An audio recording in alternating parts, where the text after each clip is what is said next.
I think we've seen very clearly in the U.S. conflict with Iran, which of course is still ongoing, that U.S. forces are very vulnerable to cheap drones, to ballistic missiles that Iran has been launching against U.S. bases in the region.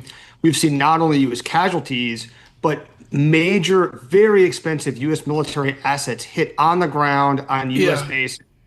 And the U.S. is not sufficiently adapted to this new way of warfare. And Paul Sweeney, Paul Scharre brilliantly captures this in his foreign affairs essay. I love it. Game of Drones. Oh, okay, that works. Westeros, their drones, they fear King's Landing's drones. Exactly. Paul, what are we learning from the war in Ukraine? Again, Ukraine seems to be punching way above their weight as it relates to their efforts against Russia with drones and other technologies. What are we learning there? I think we've seen in prior conflicts, drones have played a role, but they've been fairly marginal. Maybe like how you would think about the role that aircraft played in World War I. And with the war in Ukraine, we've now transitioned to a world where drones are really foundational to the conflict. Ukraine is producing over 4 million drones a year. They are the dominant way that Ukraine is now inflicting casualties on Russian forces. The front lines are populated with drones up in the sky, watching constantly, and it's changed warfare on the ground. It's thinned out the front lines. It's made the war much more three-dimensional, where both Ukraine and Russia are looking at threats from above. And so it's been, I think it's really no exaggeration to say, a total game changer in how wars are being fought. And the thrust of your article is the frustration every single American has, whatever their thoughts are. Okay, we're really good at building like an F this or an F that jet. Why can't we build cheap drones in Kentucky?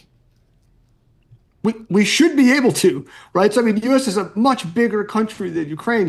If Ukraine can crank out 4 million drones a year, the U.S. should be able to do far in excess of that. The problem is that the Pentagon bureaucracy, the defense industry is so sclerotic, it's so slow, and it's encumbered by so much red tape and all these perverse incentives that drive towards big, expensive, exquisite weapon systems and make it hard to build things that are cheap and inexpensive and fast. Paul, Gerald Ford, aircraft carrier, $13 billion, F-35 Lightning, $90 million per unit. Sure.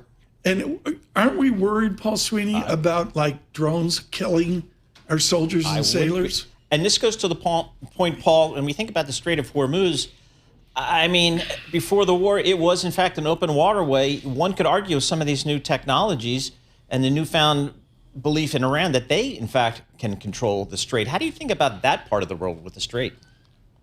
So I think one of the things we're seeing is that drones make the battlefield more transparent, it's harder to hide, and in many ways much more lethal. And so it's harder to just defend yourself against these drones and missiles that are coming from above. So that's true on the front lines in Ukraine. It's also true in these really narrow choke points like the Strait of Hormuz, where it's easy or easier for Iran to put in mines, small boats in the water laden with explosives, missiles, drones, to harass ships moving through the straits, which is a really tight area, versus trying to protect against that. Building a protective bubble is really hard to do.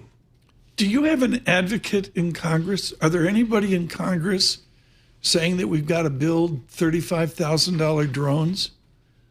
Oh, absolutely. I think we've seen Congress, as well as people in the Pentagon, push for several years on trying to reform the system, move faster. Part of the problem here is there's not like one choke point inside the U.S. defense ecosystem.